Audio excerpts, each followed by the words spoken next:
Bueno, bienvenidos todos en el nombre de nuestro Señor Jesucristo. Es una alegría podernos reunir nuevamente en este segundo domingo del año. El Señor ha sido muy generoso con nosotros y estamos seguros que el Señor seguirá siendo bondadoso con cada uno de nosotros. Bueno, abran sus Biblias en la carta a los Hebreos en el capítulo 13. Hebreos capítulo 13, vamos a tomar un tiempo para estudiar juntos la Escritura. Hebreos capítulo 13. Recuerde que la carta a los Hebreos hemos seguido paso a paso, capítulo a capítulo, la enseñanza del autor de esta carta a la comunidad hebrea.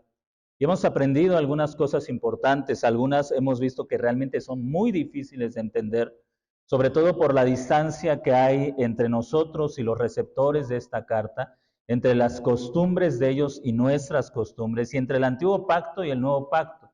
Así que si volviéramos a estudiar esta carta, creo que aprenderíamos todavía muchas cosas más que tal vez en la primera lectura no pudimos asimilar de manera clara.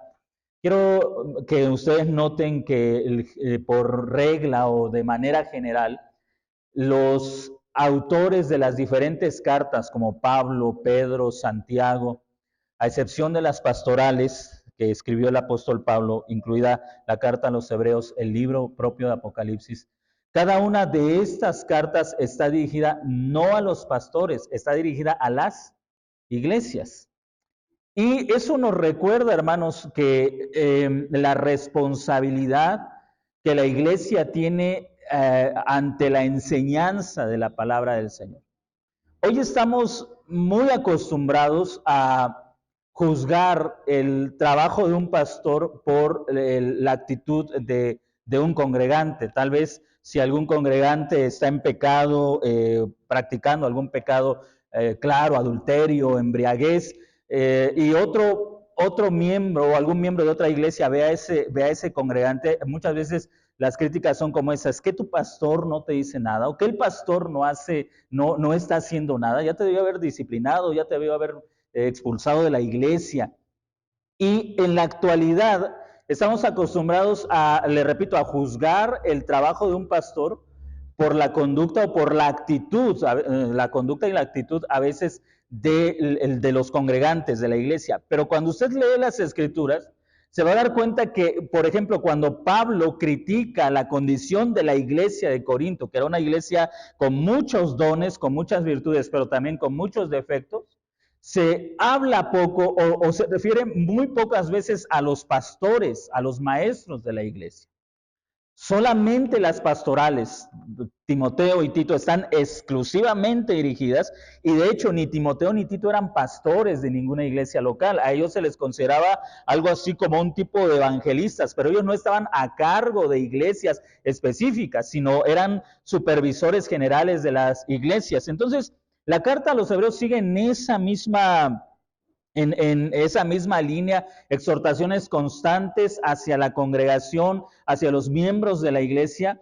Y en este punto vamos a aprender lo que el escritor de la carta a los Hebreos instruye a la iglesia respecto a la relación con los pastores. Por eso el tema que quiero compartir con ustedes en esta tarde es el siguiente: una labor olvidada, porque usted se va a dar cuenta en la exposición de esta enseñanza que la exhortación específica va para los creyentes, porque estos creyentes estaban dejando de lado la enseñanza de sus maestros y de sus pastores locales. Y como en ese tiempo eran los maestros itinerantes, es decir, maestros que andaban de ciudad en ciudad y recorrían algunas iglesias enseñando, a veces eran el contrapeso de los pastores locales.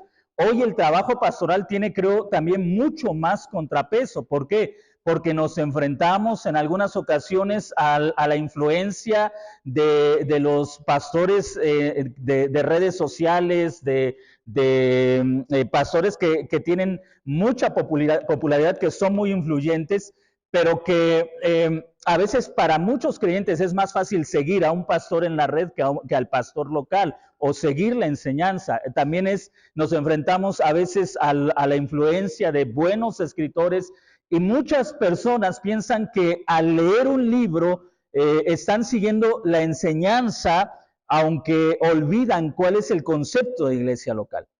Entonces, lo que hace el escritor de la carta a los hebreos es hablarnos de un viejo problema tan actual, de una tendencia natural de los creyentes que a pesar de que han pasado los años sigue teniendo un impacto a veces destructivo o nocivo para las iglesias locales.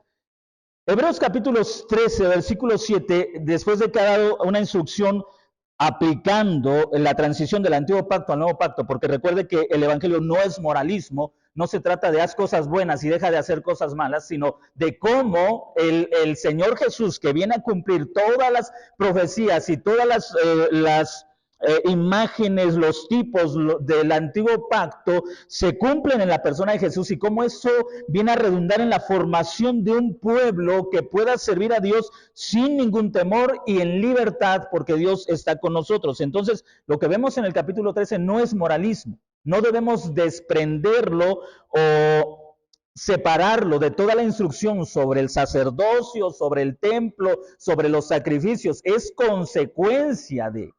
Si hemos entendido el sacerdocio, los sacrificios, el templo, Moisés, en contraste con Jesús, la ley, en contraste con la ley del antiguo pacto, en contraste con el nuevo pacto, entonces entenderemos por qué al creyente se le exhorta con palabras como permanezca el amor fraternal, reciban sean hospitalarios con los desconocidos. Y aquí ya expliqué en una ocasión el término desconocido, también por qué la exhortación honren sus matrimonios y ahora en el versículo 7 viene esta exhortación, acuérdense de los que les dirigen. Ahora note que hay un problema en la iglesia de hebrea, en esta comunidad.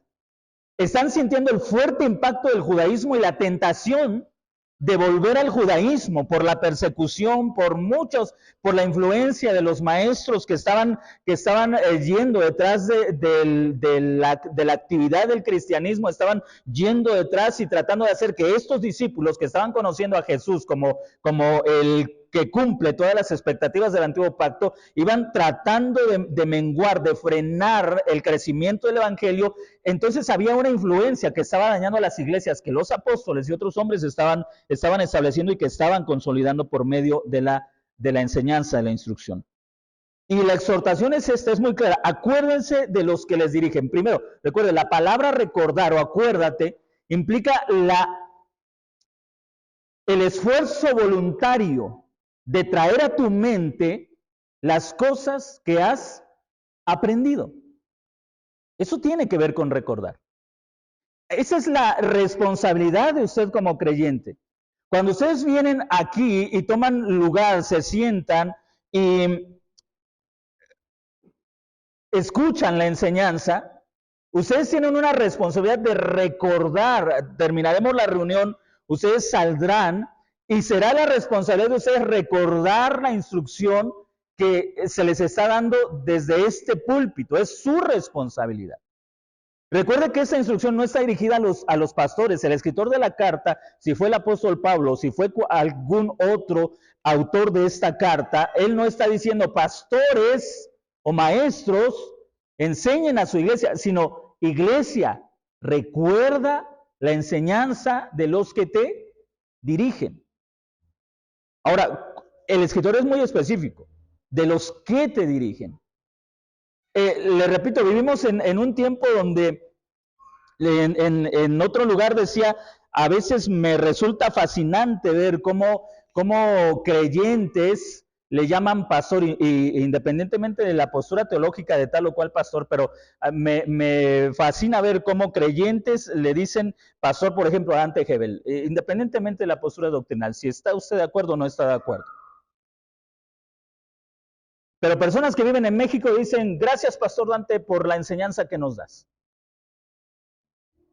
No puede ser Dante, y solo porque me vino un nombre a la mente, no quiero, no puede ser ni él, ni otro, ni cualquier otro pastor de otro país, pastor de personas que estamos aquí en México, por ejemplo. ¿Por qué no? La palabra dirigir significa alguien que está parado delante de ti, es decir, alguien que puedes observar. Tú puedes conocer la enseñanza de cualquier hombre, puedes oír la enseñanza de Sugel, de Núñez, pero esas personas no están paradas delante de ti, es decir, no las observas en otro ámbito. Yo en la biblioteca personal tengo libros de muchos autores, incluso algunos que en sus puntos doctrinales son contradictorios, pero créame, a ninguno de ellos digo que es mi pastor. Yo no puedo decir como el pastor John MacArthur dice, no, porque no es mi pastor. Leo sus libros, pero él no me pastorea. No sé si me estoy explicando. Puedo ver la enseñanza de cualquier otro pastor, pero yo no digo del pastor fulano, porque no es mi pastor, no me está pastoreando. Puedo escuchar su enseñanza. Incluso, en algunas ocasiones he dicho, yo soy pastor de ustedes, pero en otra iglesia yo no soy pastor de esa gente. Tal vez me invitan a enseñar y yo enseño, pero yo no soy pastor de esas personas. ¿Por qué? Porque tú no puedes pastorear a gente con la que no convives. Ese es el significado del término pastor. No es un significado jerárquico, sino funcional. El pastor, el término pastor es tomado de algo tan común, tan normal como el pastoreo de ovejas. Entonces, un hombre era pastor del rebaño que cuidaba, no era el pastor de todas las demás ovejas, del rebaño que estaba cuidando. Y de ahí se toma el nombre pastor para aplicarlo a la función y el trabajo del pastor. Yo soy pastor de una iglesia local. En cualquier otra iglesia yo no soy pastor de las personas. No sé si me estoy explicando. Soy un invitado, doy una enseñanza, doy una predicación, salgo y yo no tengo el más mínimo inconveniente o compromiso de saber, ¿estarán haciendo lo que les enseñé? Pero con ustedes sí. Con ustedes sí, porque soy pastor de ustedes. Hay una responsabilidad directa hacia ustedes. Pero en este caso el escritor de la carta dice, acuérdense de sus pastores, porque parece ser que es una debilidad natural de la congregación. Antes de ser pastor, yo también fui congregante. Y también tuve pastores que me pastorearon, que me enseñaron, con los que estaba de acuerdo o desacuerdo, pero en este caso, lo que está diciendo el escritor es que la responsabilidad de la iglesia es acordarse de los pastores en dos aspectos que son fundamentales y que tú no puedes conocer de otra manera. Acuérdense de sus pastores, quienes les hablaron la palabra de Dios y consideren cuál haya sido el resultado, oiga usted, de su conducta. Es decir, la enseñanza, por eso le repito, yo no puedo llamar pastor a alguien que está a 10,000 kilómetros de distancia, porque yo no puedo ver cuál es el resultado de su conducta. Si alguien es responsable de modelar la conducta, es su pastor local. Espero que ustedes estén entendiendo. Es decir, hay dos cosas que tú tienes que recordar del trabajo pastoral. Uno, su enseñanza y cómo esa enseñanza la está modelando. ¿Sí me está entendiendo? Su enseñanza y cómo está modelando esa enseñanza. Yo puedo hablarte de Efesios capítulo 5, esposos amen a sus esposas. Pero aparte de eso, tú necesitas ver que este pastor modele el amor a su esposa. ¿Sí me está entendiendo? Yo puedo leerme un libro sobre Efesios 5, de hecho he leído buenos libros. Martin Lloyd-Jones escribe todo un comentario sobre Efesios capítulo 5, un excelente libro. Yo jamás vi cómo él trataba a su esposa.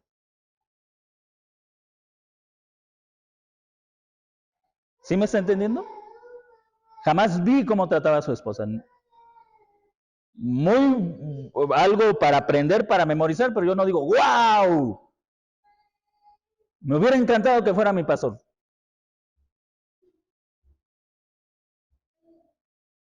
Ese es el trabajo pastoral. El pastor tiene, si alguien llama a su pastor, ese pastor tiene que ser el modelo, tiene que modelar la enseñanza que tú estás recibiendo.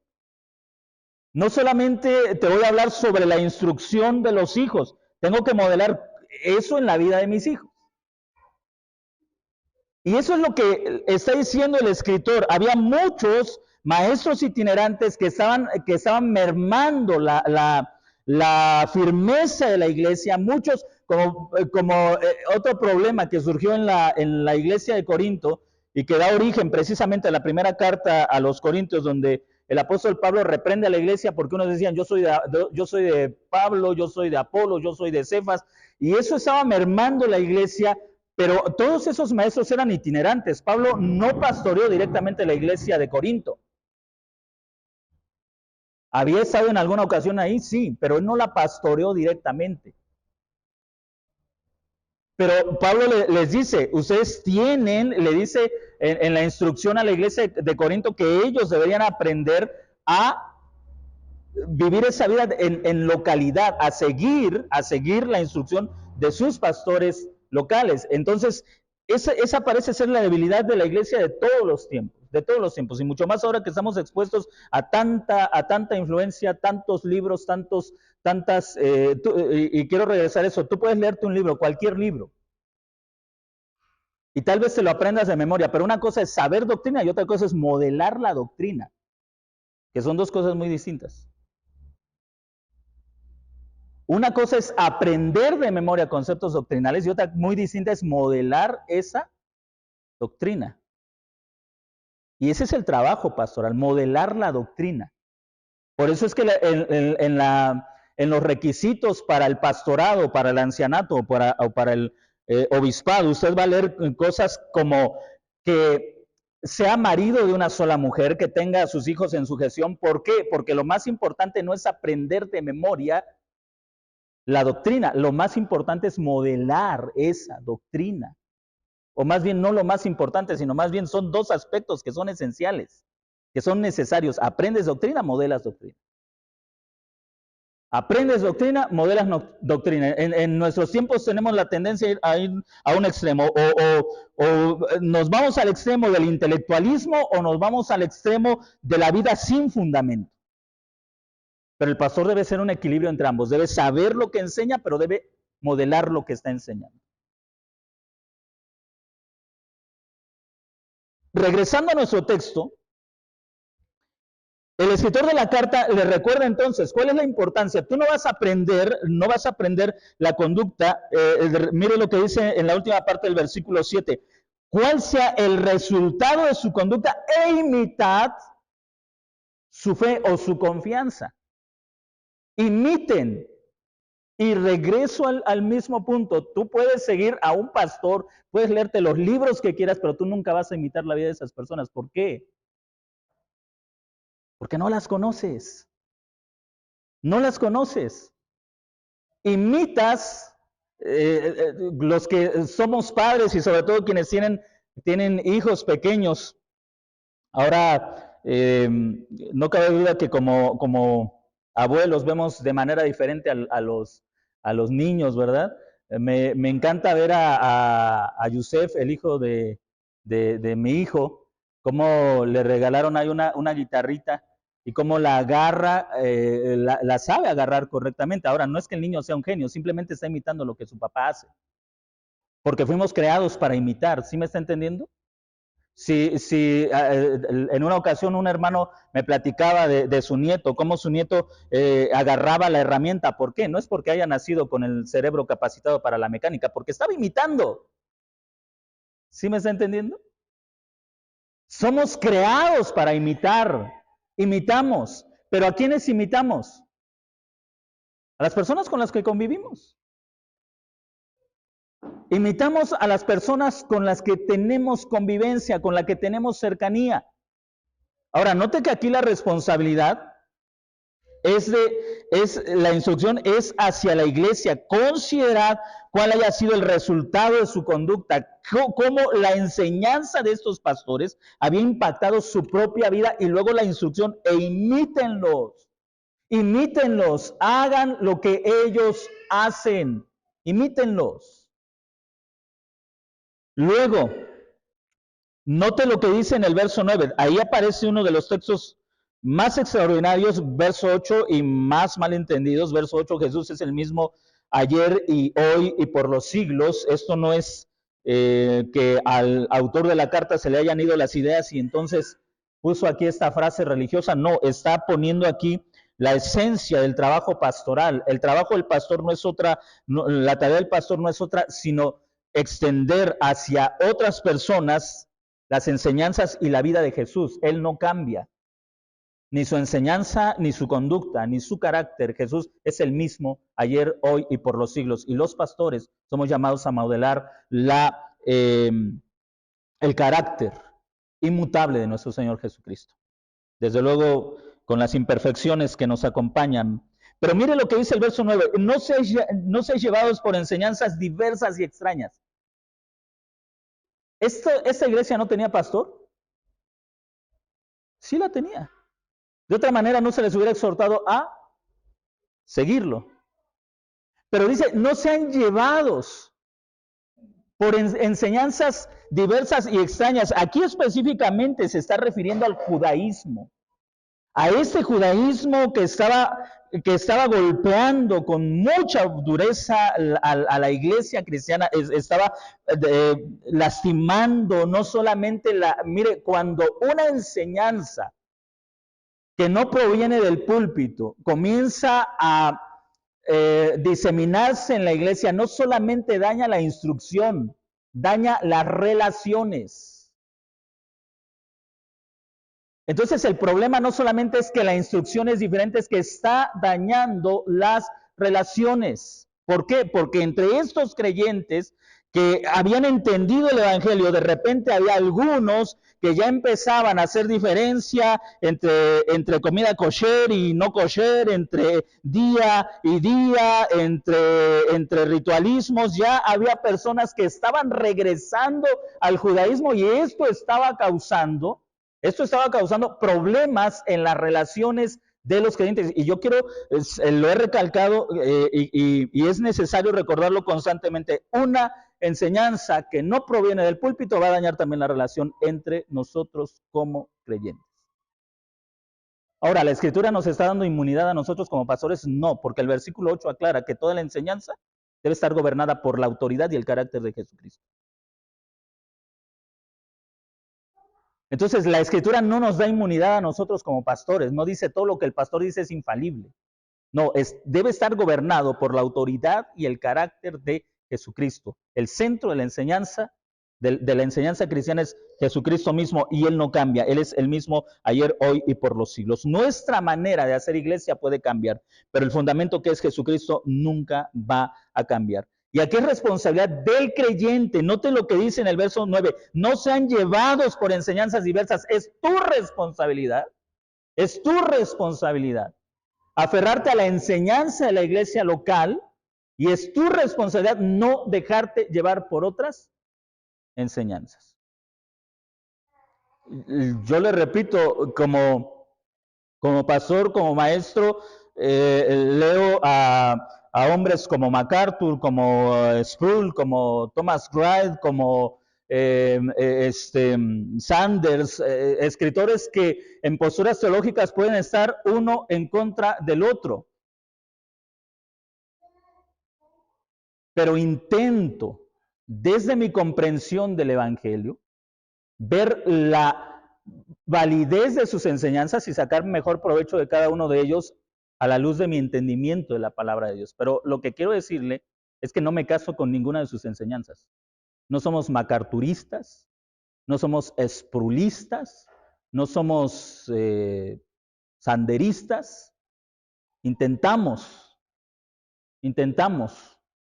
que con el trabajo de la exégesis y lo que otros han hecho y de la interpretación bíblica, siguiendo sin duda alguna el trabajo de muchos otros hombres a lo largo de la historia, entender con mayor claridad las escrituras, pero no nos casamos con ninguna doctrina en particular. De hecho, usted sabe, cuando estudiamos la Confesión de Westminster, que en algunos puntos decimos, esto es muy interesante, pero hay muchos textos que parecen refutar ese punto de la confesión. Es la responsabilidad de cada uno de ustedes Es la responsabilidad de cada uno de ustedes aferrarse a la enseñanza de la iglesia local. Y mire, cada iglesia va a tener en algunos asuntos similitudes y diferencias. Lo que siempre buscamos es que una iglesia tenga como principal fundamento de toda su enseñanza a la persona y a la obra de nuestro Señor Jesucristo. Ahora, cuando usted viene a esta iglesia, ¿cuál es su responsabilidad? ¿Estar bajo la autoridad de qué iglesia? De esa iglesia. Sigamos adelante. Mire lo que dice el texto en el verso 17. Déjense persuadir. Nuevamente hay otra exhortación y la palabra la palabra persuadir es una palabra griega que implica acepten los argumentos. Es decir, la obediencia que el escritor de la carta está pidiendo a la iglesia no es una obediencia ciega, no es sigan a sus pastores porque ellos son infalibles. O hagan lo que sus pastores dicen porque ellos son los ungidos. No, nada de eso. Es déjense persuadir. Un pastor debe argumentar sobre por qué sostiene ciertos puntos doctrinales. Pero esa es mi responsabilidad, argumentar por qué creemos esto o esto o esto. Pero ¿cuál es la responsabilidad de usted? Acepte los argumentos. En otras palabras, déjese persuadir. Exactamente. A eso iba precisamente. Dejarse persuadir no es poner tu mente en blanco. Dejarse persuadir es hacer lo que hicieron los de Berea. Ir a las escrituras. A ver, este es el pasaje que el pastor explicó en este domingo. Hay algunas cosas que no concuerdan con mi tradición, con lo que yo creo, con lo que yo sabía o con lo que yo pensaba. Dejarse persuadir implica que te pones a estudiar aquello que se te enseñó y reflexionas en los argumentos para ver si tienen solidez o no tienen solidez. Esa es la responsabilidad de la iglesia. Déjate persuadir. Déjate persuadir. Recuerdo que David Curtis, un pastor en Estados Unidos, él hablaba sobre un caso en su congregación donde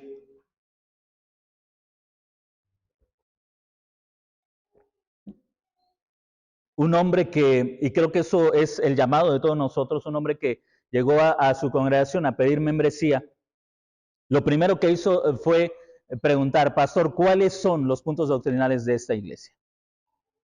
El pastor los explicó y le dijo, me gustaría discutir sobre este y este otro punto.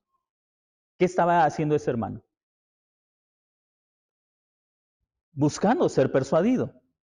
Y eso es bueno. Estaba buscando ser persuadido.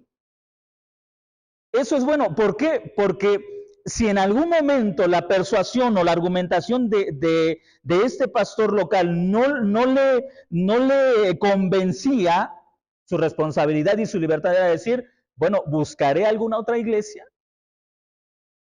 donde me persuadan a quedarme en esa iglesia. Y esa es la responsabilidad que usted tiene. Esa es la responsabilidad y la libertad que usted tiene.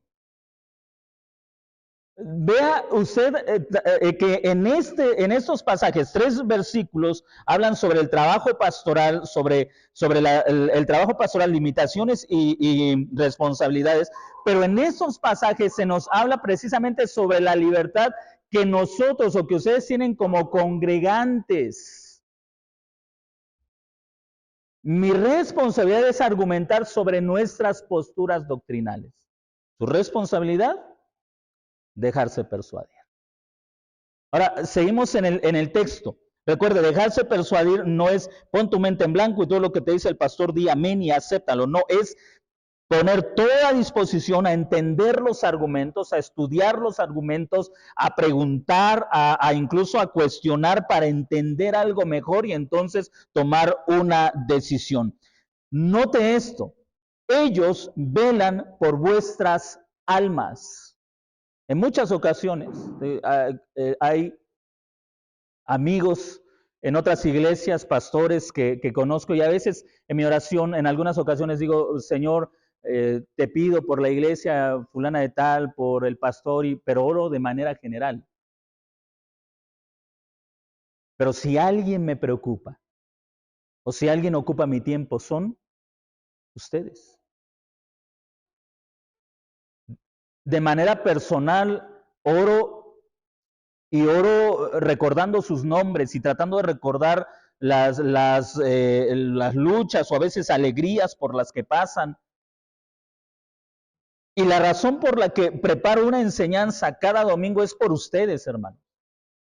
Cuando el apóstol Pablo en una ocasión decía, a veces nos sentimos incómodos cuando sentimos que la enseñanza se acomoda a nosotros, pues es que no se puede acomodar a nadie más. Yo no puedo decir, es que esto pasa en la iglesia del Libramiento, en la iglesia de... No, porque no los conocemos. Cuando usted lee la carta a los Corintios, de hecho el apóstol Pablo decía, y hablen con fulano y sultano porque es necesario reprenderlos. Qué falta de ética del apóstol Pablo, ¿verdad? De ninguna manera, porque está tratando asuntos locales, no asuntos generales. Y más adelante el escritor de la carta dice en el verso 22, les ruego hermanos que soporten esta palabra. Me parece que nosotros hemos leído con mucha tranquilidad la carta a los hebreos, pero parece que a los hebreos les incomodó la carta. Algunos hermanos de la iglesia hebrea se sintieron incómodos, se enojaron con el escritor. Pero ¿qué es lo que él estaba haciendo? Estaba cuidando sus almas, hermanos. Estaba velando por sus almas. A él le preocupaba. Hemos hablado de esos contrastes.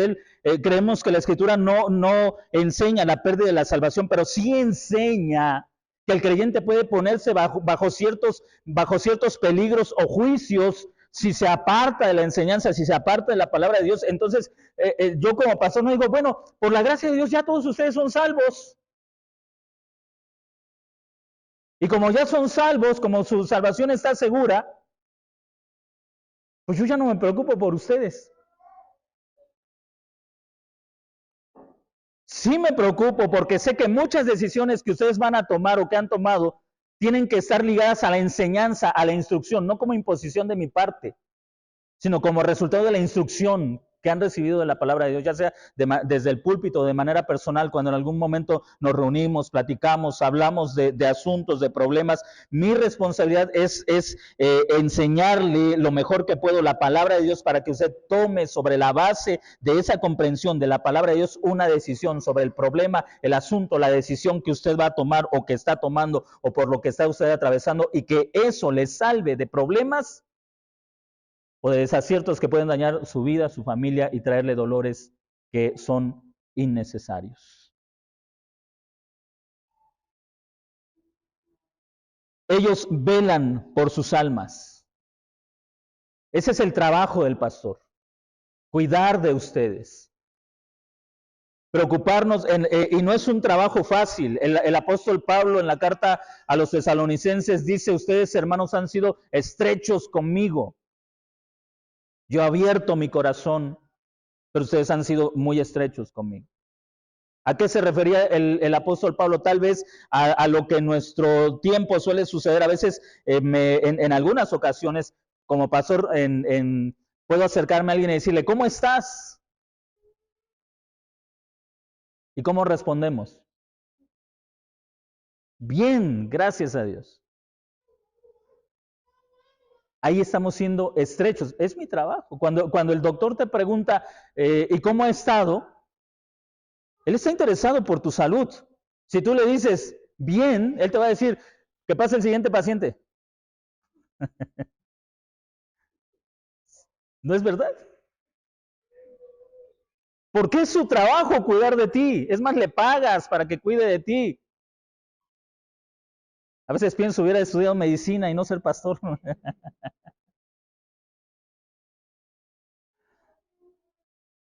Pero es mi responsabilidad cuidar de ustedes. Y ustedes saben que siempre, cuando he estado en mi capacidad ayudarlos, no solamente en asuntos espirituales, en asuntos materiales, igual si he estado en mi alcance, jamás he negado a nadie algo que puedo hacer si en mis manos está hacerlo. ¿Por qué? Porque es mi manera de cuidar de ustedes, mi manera de velar por ustedes. Y el escritor de la carta recuerda que ese trabajo, recuerdo que hace tiempo una persona que no es de la congregación me, me, este, me mandó un mensaje, me dijo, oye, tengo un problema muy fuerte, puedes apoyarme económicamente. En ese tiempo tenía ahí guardado algo que iba a utilizar para unos pagos. Y le digo, yo vi a la persona muy desesperada.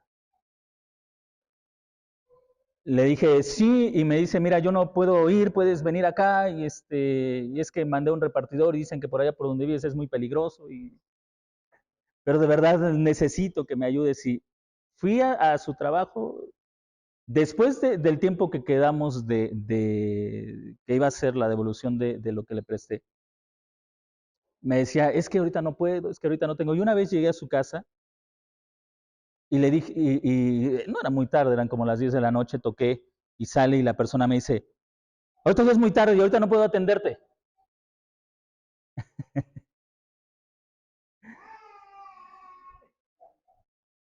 Me daban ganas de decirle lo que cuando trabajaba yo de cobrador le podía decir a un cliente. Me preocupé por su vida. No soy su pastor, pero me preocupé por su vida. Busqué su bien. Lo que dice el escritor de la carta es una realidad que a veces vivimos constantemente en el trabajo del pastorado. Dice, déjense persuadir por los que los dirigen y sean dóciles porque ellos velan por sus almas como quienes han de dar cuentas. Note lo que dice, para que hagan esto con gozo y no quejándose. A veces damos por sentado que las personas tienen que hacer las cosas porque las tienen que hacer. Es su trabajo, tiene que hacerlo. A veces como pastor puedo pensar, ay, hay un problema en tal familia. La verdad ya ni quisiera ir porque las veces que he ido les he instruido, les he enseñado y simplemente no lo hacen. Pero recuerdo que es mi trabajo, que es mi labor y que tengo que seguir velando por las personas. Es el trabajo al que somos llamados, es el trabajo que se tiene que hacer, hermano. No solamente es pararse detrás de un púlpito, no solamente el viernes pasado le agradezco a Nati y también a la hermana Remedios por un proyecto que tienen ellos como escuela. Y nos acompañaron a la meseta. Ese es el trabajo del pastor.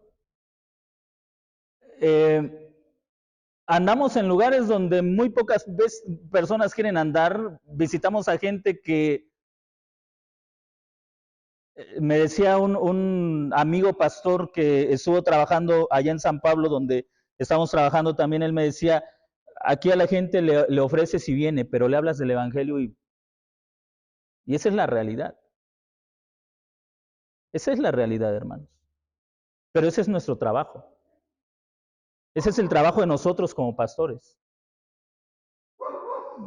Visitamos a gente que a veces tiene necesidad, eh, estamos con ellos, oramos con ellos. No crea que mi trabajo se limita solamente a estar sentado preparando una enseñanza y ya. No, el trabajo implica muchas otras cosas. Implica visitar lugares. En una ocasión estuvimos en una parte por aquí de Tepeaca hacia adentro.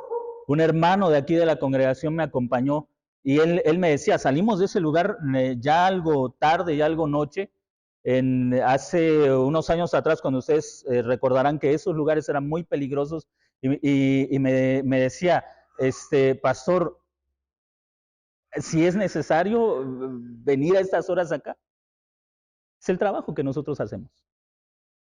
Es a lo que a veces nos exponemos. Y hasta ahora, gracias a Dios, el Señor nos ha guardado. Pero eso no significa que no nos exponemos a peligros, que no nos exponemos a muchas, a veces a la ingratitud también. Pero no es lo que buscamos. No buscamos ni aplausos, ni reconocimiento, ni absolutamente nada.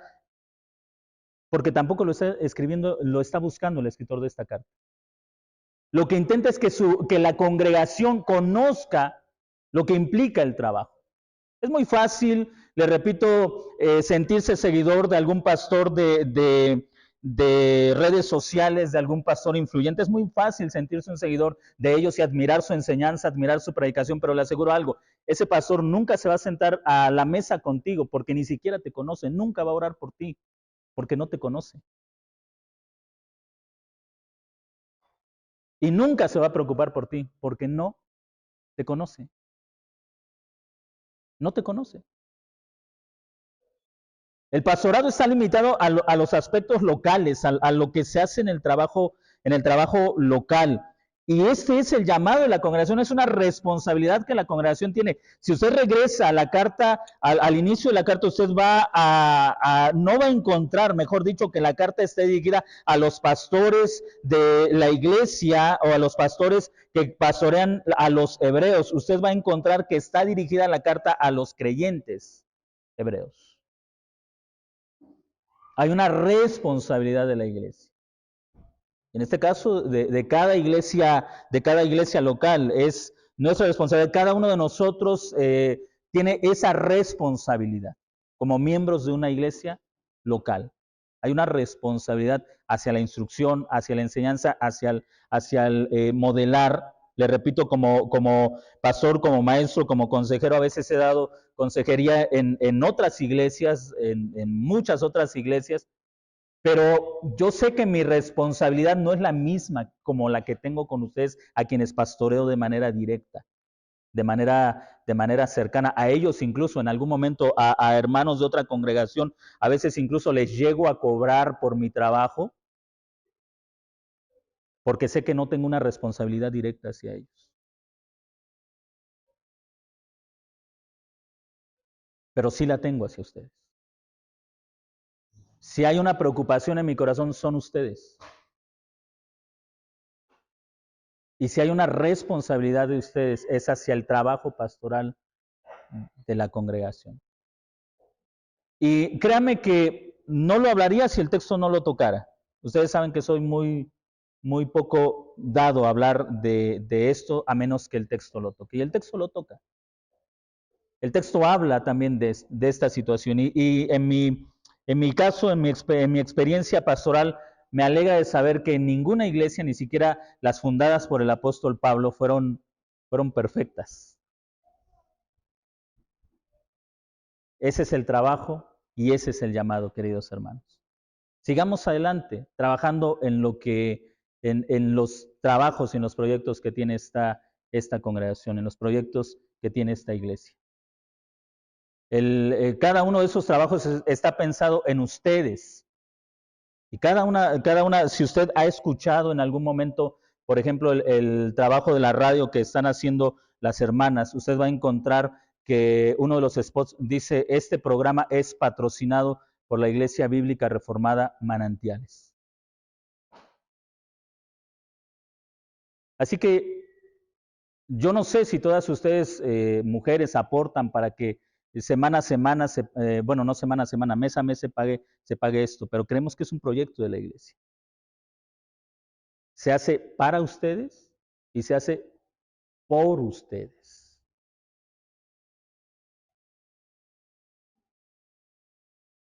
No sé si usted lo oye, incluso desde cabina, a veces las hermanas dicen, tienen sugerencias o quieren que se hable de algún tema, márquenos o mándenos un mensaje. No sé si ustedes lo hacen o no, pero ustedes deben sentirse parte de esta iglesia local porque ustedes son miembros de esta iglesia local. Y aunque la voz sea de uno, el trabajo es de todos. O aunque la voz sea de 2 o 3 personas, el trabajo es de todos. Y muchos otros trabajos son el trabajo de la iglesia local. No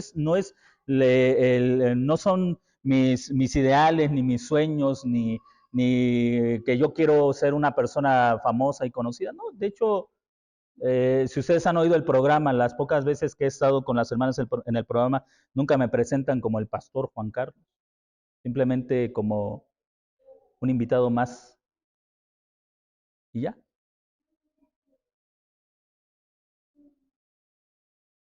Hágase parte de la iglesia, siéntase parte de la iglesia. Ore por su iglesia, trabaje por su iglesia, camine con su iglesia.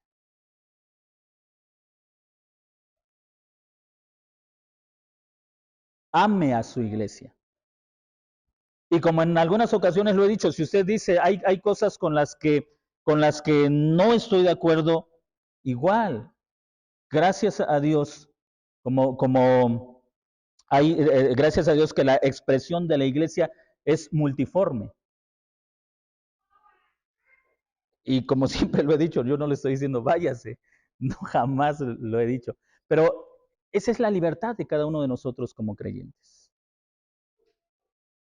Es la libertad que nosotros tenemos. Mi responsabilidad es enseñarle a usted, su responsabilidad es decir, voy a agarrar esta enseñanza o la doctrina de esta congregación y voy a hacer parte de lo que creemos, por lo que trabajamos, por lo que luchamos, por lo que queremos alcanzar y por lo que queremos ser.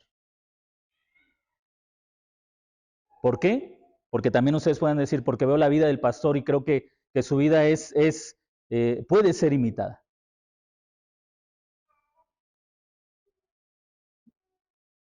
Porque tampoco he procurado, más bien nunca he procurado que ustedes idealicen a mi familia. Yo les he hablado en algunos momentos de los defectos de nosotros. Y ustedes conocen nuestros defectos y también conocen nuestras virtudes. Así que hay un largo trabajo que tenemos que hacer, queridos hermanos. Y en este trabajo es responsabilidad de cada uno de ustedes, hacerse parte de esta congregación. Y es algo constante, ¿por qué? Porque puede ser que en algún momento lo hacíamos y en algún momento lo dejamos de hacer, pero sigue siendo su responsabilidad. Como pastor le voy a enseñar, voy a orar por usted, le voy a visitar, voy a estar con usted. Ustedes saben, en la pandemia estuvimos con ustedes, visitamos los mismos hermanos apoyándonos mutuamente, pero no necesitamos una crisis para trabajar juntos, ¿no es cierto? No necesitamos una crisis para trabajar juntos. Simplemente necesitamos entender el Evangelio y entender lo que significa ser iglesia y trabajar en un solo propósito.